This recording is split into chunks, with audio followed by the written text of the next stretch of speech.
Hi, this is Kendra from Pencil and Pigment, and today I thought I would talk about artists and social networking. I think I'm gonna pilot pen this one. I don't know. I'm in a mood. So let's talk about it. Where to start? Well, let's start with Instagram, and we'll just kind of go from there. I think that one's a pretty popular one. I think a lot of artists are on that one, a lot of creators.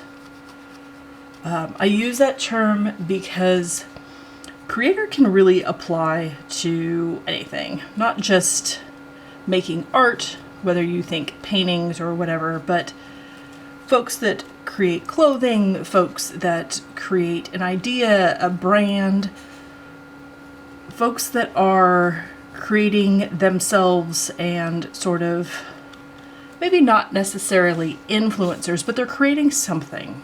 And it could just be telling folks about their life and curating that in a specific way within their photos that they upload, that it gives off a very specific feeling and understanding of where the person or the family is coming from. That's what I mean by creators. So Instagram has gone through quite a few changes in all the years. And at one point, if you posted a photo on Instagram, I'm going to explain why I'm explaining this. At one point, if you posted a photo on Instagram, it would go to the front page, the loading page, the login page for everyone to see until it got bumped by other stuff. So at one point, if you had posted an image, a ton of people might have seen it. Now that kind of changed, I want to say either in 2017 or 2018.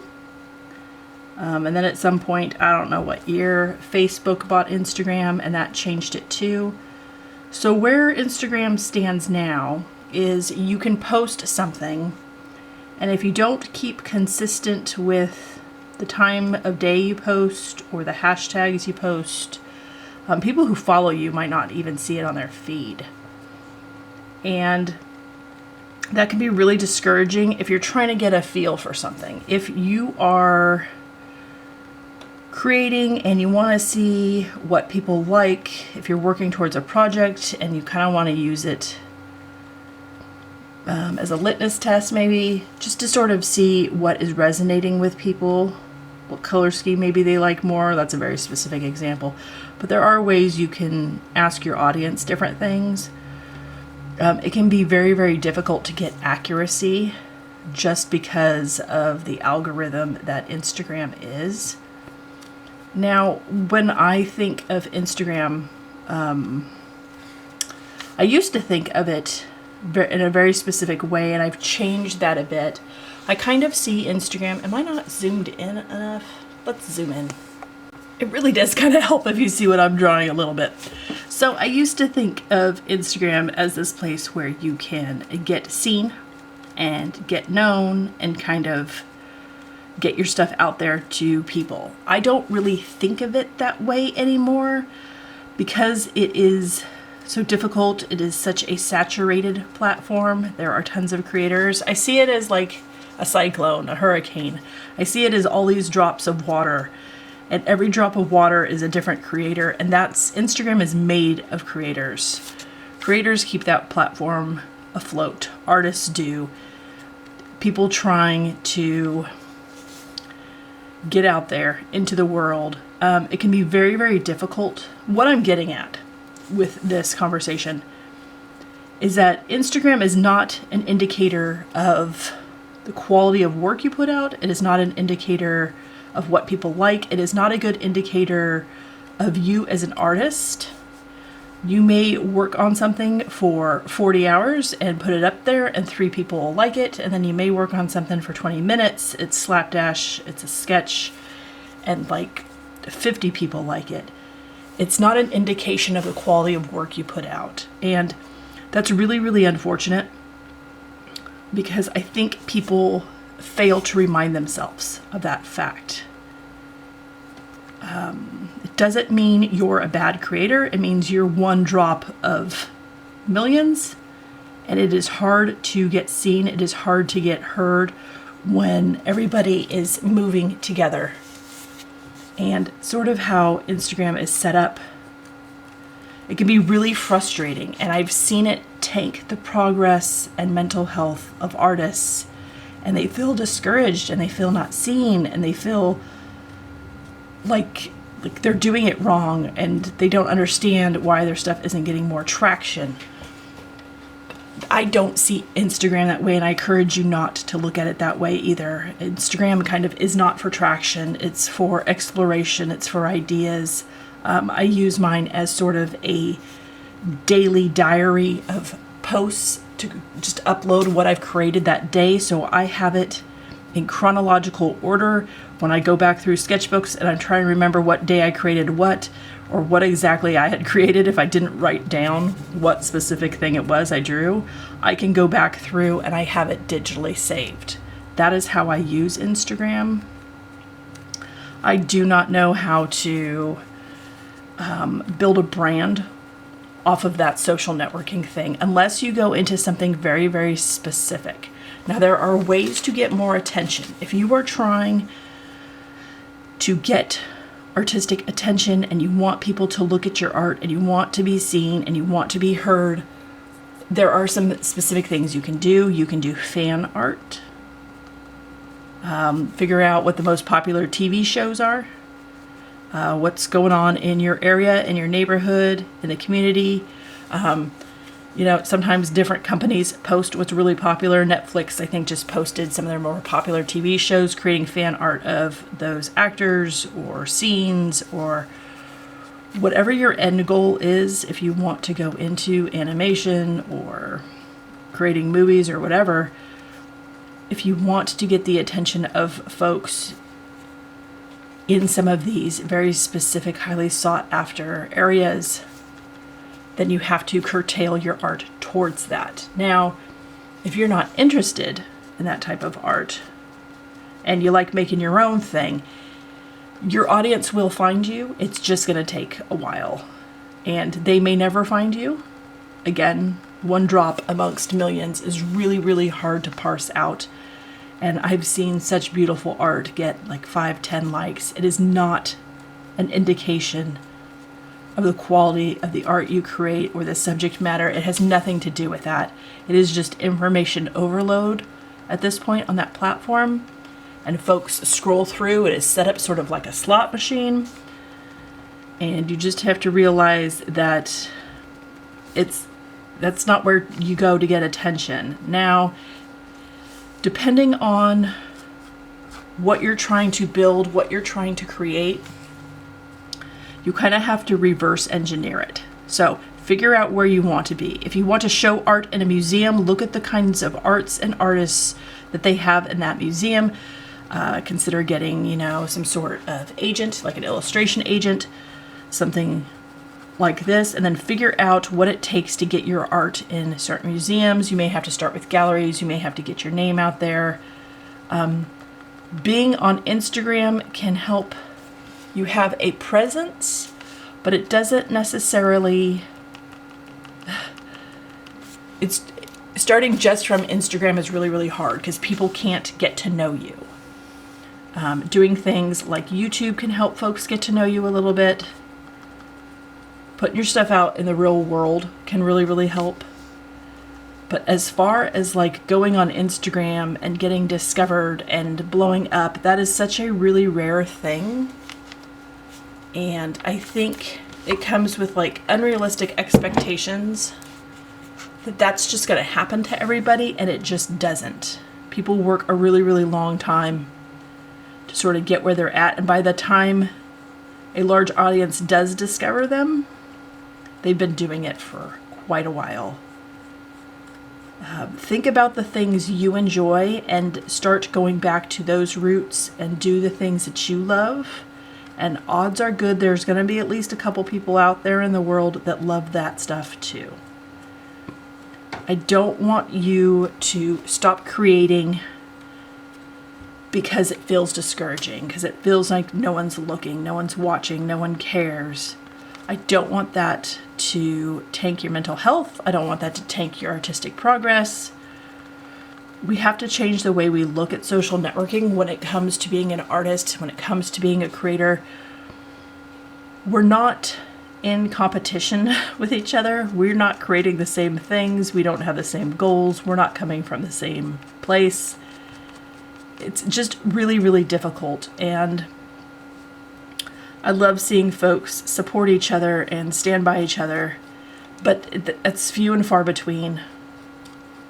And it can be really, really hard when every single post is something that somebody's worked on for forever. And the quality of stuff on Instagram is really, really high. So I'm trying to let you know that when you go to post something, if only 3 people like it, that's really good. That is really, really good. Now you can change your status to like a business, and then you can see back end information. You would see how many people actually looked at that. Sometimes I'll post something and only 50 people will see it. Sometimes I'll post something and 300 people will see it. And if 300 people are looking at something, that is a much better piece of information than, hey, 12 people liked it. So there are some things you can do. There are some YouTubers that talk about building your Instagram. If that is something that's really, really important to you, I believe you have to have about 10,000 followers before you can get some specific forms of sponsorships and stuff. So if you're looking to be an artist that creates online, but you don't want to pay for art supplies anymore, and you kind of want to make that a thing, keep in mind that there are some very specific numbers that folks look at. Every once in a while, companies will post about needing brand ambassadors, folks to try out and talk about their product. That happens once in a while in the art community with certain art supplies. I would say follow the places that have supplies that you really enjoy and believe in. Don't follow the stuff that only works It's going to be really hard to promote things you're not passionate about. Like if you think the quality of X, Y, and Z isn't good, then that shouldn't be something you try and be a brand ambassador of. I know folks like Blick once in a while has giveaways. JetPens has giveaways. If you're looking for different quality kind of stuff to find. But Instagram, it's a real tough thing. Please, please don't let it take your progress. Please don't let it make you feel bad about creating. Don't worry about what other people are doing. I know it can be really, really hard because that's kind of what Instagram is. It shows everybody's everything. But it can really be the thief of joy once you start comparing it. And I really don't want you to do that. I don't want that for you. I want you to have tons and tons of happiness and joy with creating, because that is the point here. The point is creating and having a great time and making the art you want to see and getting better with the things and goals you want to improve on. So, mitigate expectation when it comes to Instagram. Instagram is a great place for inspiration, for ideas, for connecting with other artists. Sometimes it can be really, really hard. So I have sent specific people direct messages, trying to reach out, ask questions, talk to other artists. It's like cold calling. If you've ever cold called, that is such a specific job. You know that's not the success rate of that's really terrible. So businesses are really good at responding at direct messages on Instagram, better than I would say emails. So that's something to consider when you have questions like product questions. I typically go to Instagram first because they're just much more responsive than they are with their emails, especially if it's time sensitive. But yeah, so please don't think it has anything to do with you, or people don't like your art, or people don't think your art is good. That is not what is happening. What is happening is there's an algorithm, and depending on the hashtags and the time of day and how consistently you post and how consistently you post at the same time, and I don't like, it's so many hundreds of things that make no random sense that it's hard to keep up. It feels like some sort of strange game to keep up with, and I don't want you to think that that is an indicator of your worth, of the quality of your art, okay? That's all I'm saying with the Instagram. I don't think it's a bad platform. I just think expectations should be changed as the platform changes and evolves, you know, based on ownership, based on what's going on with it. Now, we can have quite the amount of talks about places like Twitter. Twitter is, that has gone through new ownership. Twitter is a difficult place. It is a difficult place for artists. I would say, okay, let me figure this out. On Instagram, you're going to get hit up for NFTs, and you're going to get hit up for fake commissions, and people are going to try and scam you. On Twitter, people may steal your art and not give you credit, like post a thing with it if they think it's funny or clever or bright or whatever they're looking for. And that can be really difficult. Twitter's just a completely different animal. It behaves differently. There's a different set of folks on there. They are folks that want to chat it out. They want to talk about it. And I love seeing the discourse when folks are talking about certain industries and what's going on with that industry, or the luck they've had or the luck they haven't had. It's all knowledge, it's all information, it's all in the art community. That is really, really fascinating. It is also very, very disheartening, and it can be very, very difficult and discouraging. So I encourage, if you are going to hop over on Twitter, figure out what other folks are doing on there and see if that is something you also want to do. If you love a specific, I don't know, clothing company or plant company and you think their logo sucks, redesign it, tag them, see what they do. Maybe they'll pay you for it. Maybe they want some of your sketches. Maybe they'll post or talk about it or give you credit. What is that quote? You miss all the chances of the things you never take. I don't know. I'll find it. I'll put it up. But nothing ventured is really nothing gained. So figure out if 140 characters without an edit button is something you feel comfortable with. If you are reactive over responsive, Twitter might not be the place for you. It could definitely get you in trouble. A lot of folks need PR teams. If you are one of those people that has ever been told you should have a PR team, Twitter is probably not the place for you. It is very divisive. It is divisive on purpose. It's almost like any attention is attention at all, so Twitter goes for all the attention, even if it's super negative. You can meet other artists. I have chatted with other people. I have offered my 2 cents. It is very hard to explain things and talk to folks on Twitter because, again, you're communicating without seeing someone's face. You don't know inflection. You don't know tone of voice. You don't know when they're joking. And there's a lot missed with nonverbal communication when it comes to some of this stuff. So keep in mind what you want from your social networking. Figure out what your end goal is and then work towards which platform will help you with that. Facebook, boy gosh, I remember the days of LiveJournal and LiveJournal turning into MySpace and MySpace turning into Facebook. I remember all these things. Gosh, what year? I was LiveJournaling in 2002. I was MySpacing in 2004. And I think I moved over in 2007 to Facebook. I don't have a Facebook anymore. It's just, I don't know. There was nothing for artists there. I know they keep tweaking it and adding stories and adding their own little thing to it to try and keep people on that platform. I know a lot of people's family members are on there. You'll have to figure out what that can bring your art and your career if you stay on a platform like that. Maybe you just want to share your art with your family and your family lives all over and that is the best, most efficient way to do that. In which case, go for it. Go crazy.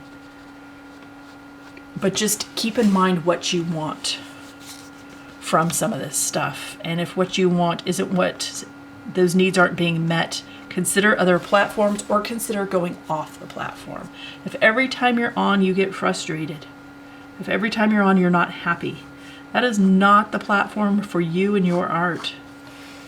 I'm not saying you have to be happy all the time. I'm not saying everything has to be rosy and peachy, but if it is tanking your progress or your mental health, and those are directly linked, how you feel is how you create. If you feel horrible, the odds of creating that day aren't going to be the best. So think about this stuff. Pinterest is really unique in that, again, you can get a ton of different ideas. They don't have an algorithm. It's just, you know, what people have uploaded and posted. Some people have like Pinterest. They sell things on there now. Yeah, I kind of have some of my favorite products on Pinterest, and I have some references and inspiration on there for design. I have home stuff. I have all kinds of ideas on there that are saved. It's like digital hoarding, kind of. That's kind of how I look at it. I hoard digitally, and it could be a great way to like plan a party or something on there. But connecting with other artists, again, there is a chat function on Pinterest. I don't know how it is if you try to talk to a stranger. So if you're trying to talk to a company and get a company's attention, tagging them on Instagram is probably the most efficient way. Or going through, I don't know, some sort of contest or something they have going on. If you want to connect with artists, if you work sort of, a lot of artists like myself, we are isolated. We are alone when we create. I am in a forest. That is not an exaggeration. It can be really difficult to reach out and talk to fellow artists and just sort of get that camaraderie, bouncing off ideas, figuring out what works, what doesn't work. I know writers are really good at this, creating little groups, little micro groups, where they can bounce off stories and stuff and have each other read them before sending things to possible publishers and editors. Artists need to get on that program too. I don't know if they need to create like a group, some sort of chat group or something, but as artists, we need to stick together and sort of build each other up and figure out how we can help each other. And I just want folks to understand the nature of the beast with some of these social networking platforms. There can be no socializing sometimes and no networking. So the name can be kind of a misuse, but it's not reflective of you. It's just how these things have evolved with some of this stuff. The same is for like YouTube. YouTube can be a way to get to know people and an audience and creators and gain an audience and a following and kind of move forward with some of that. But it can also, it's sort of working alone. And I have seen artists collaborate with each other online, on YouTube, on Instagram, and you have to be careful. Just because sometimes how people start out isn't, people get comfortable. And there's nothing wrong with getting comfortable, but sometimes their values and beliefs and stuff change, or how they vocalize these things change, and that can change the scope of how folks are perceived, how things are done. It can tank entire brands. I have seen entire, brands and companies and collaborations fall apart when one side does something unfavorable to a small audience, to a large audience. So that is why I don't collaborate. Trust issues. I just know what kind of person I am and the things I believe in and the stuff I am interested in and how I view people and life. And I don't want to collaborate with someone that doesn't hold the same ideals, and I can't know that for sure. So I just kind of keep myself to myself. But YouTube can be a way to build an audience. You just have to set sort of parameters and boundaries around certain things, because the second you go on something like YouTube, folks are going to have opinions and they're going to say things, and it's not always about the topic you're talking about. So I'm on here and I'm drawing and I'm talking about art and I'm talking about my things, but I get a ton of comments about my fingernails. My hands are like the one thing you can see when I'm creating, and the amount of comments I get about them that are negative is a lot. So for YouTube, you need to have thick skin. You need to understand that when people are being negative about something, about you, it is not about you, it is about them. It is about how they see themselves, how they measure themselves to you. It's kind of strange. It threw me for a loop in the very beginning when I was first doing videos on the regular, that people wanted to talk about my hands and my fingernails. And I'm like, you're missing all the art though. I'm talking about art. I'm doing the art. Why aren't we talking about art? But you can't control who sees your stuff. You can't control how that's going to be perceived. You can't control other people's thoughts and opinions. And you just kind of have to go with it, and you either like it or you don't like it, or you just move on from it and sort of understand the psychology and psychopathy about people posting comments about things that people wouldn't say in person. So a lot of people feel comfortable behind the computer talking about people's bodies and things, but that is not what people do in person. So that is a very strange, difficult concept to sort of form your head around. And if you're already in a very sensitive headspace, YouTube can be difficult, especially since it is kind of 1%. That 1% can be very, very loud in your head. So understand, like with YouTube, with certain things, you can find your people. I don't know how long it takes to find your people. It depends on the quality of your videos, what you're talking about, your editing. Gosh, there's just a lot of factors that go into it. How you promote your videos, where you talk about your videos, what kind of standing audience you already have elsewhere. Can you translate and move that over to your YouTube? It can be a lot. I started from zero. I have over 600 videos. So some things take time. And it depends. When you show your face, here's the deal. Why people show their face, why people are overshare, kind of. Why people have no problem getting personal. It's because it creates a tighter camaraderie quicker. And you get more followers, you get more connection, you get more. The more you show, and the more you discuss, and the more you talk about you, the more you get faster. So I am an insanely private person. My husband's insanely private. We are private with our kids. That is not something I feel comfortable sharing. Like, I do talk about them in broad strokes, but I don't show them. Yeah. So because of that, my numbers stay where they're at. Now, other people have told me, if you want to gain followers quicker, just show your face and talk about stuff. But I live in a very small community, and I'm not into that.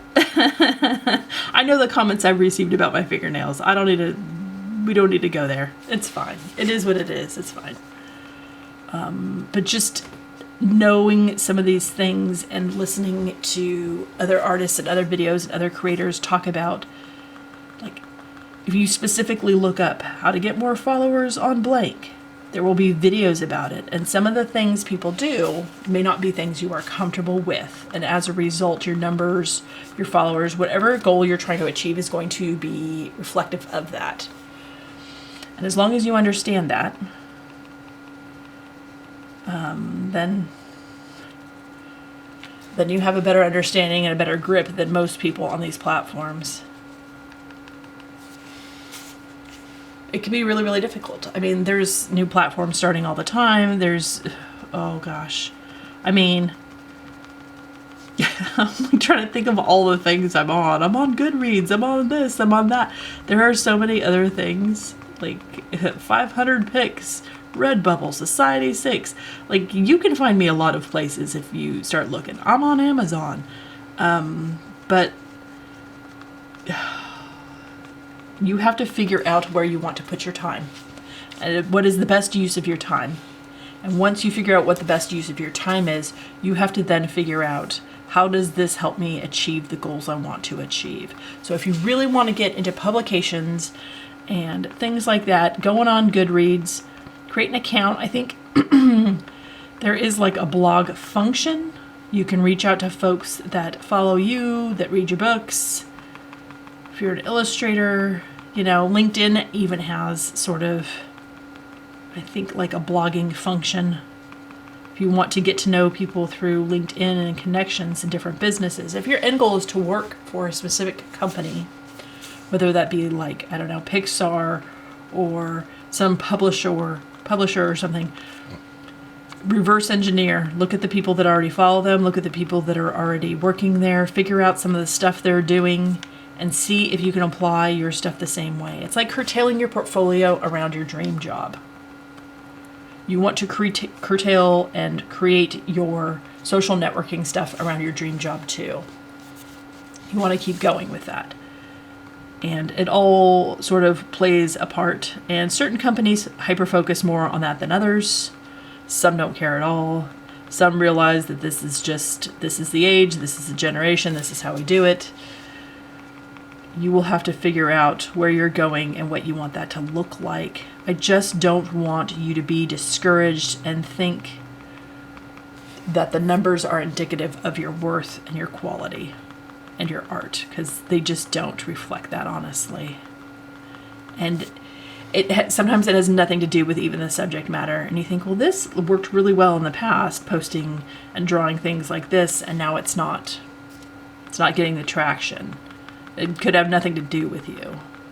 I just want you to know that. I want you to know I support you and I'm here for you. But the numbers lie. They absolutely lie, and they don't help anybody. So please don't get discouraged. Please don't give up. Please follow the things that make you happy. If Instagram is a source of stress and it's just not working for you, take a break. And if you feel good off that break, just delete it. I mean, heck, it's not going to be the end of the world. It just isn't. It's okay. There are other ways and things you can do stuff. You can create a newsletter. You can create a Patreon.